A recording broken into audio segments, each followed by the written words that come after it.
So right now it is early November and I'm still gardening. One of the things that helps me garden in November when it's fall is some protection. So this is like having a mini greenhouse.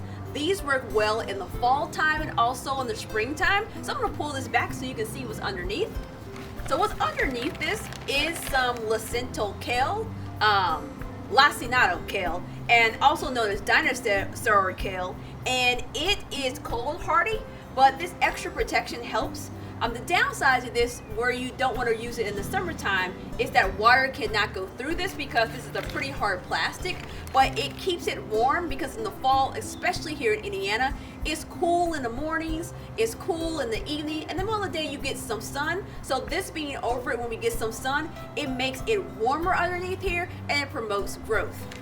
And I also have this over here. If you recall in other videos, I had lots of basil and I cut it back, but I wanted to see if I could still grow some more basil. So underneath here, I have basil regrowing.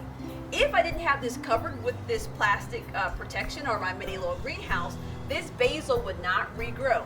So if you want to get beyond just growing in the summertime, I highly suggest buying these covers. These covers I got from gardeners.com. I really love that website. It has a lot of cool supplies. That's where I got these from because y'all always ask me that. So if you want to keep gardening when it gets cold, get some of these.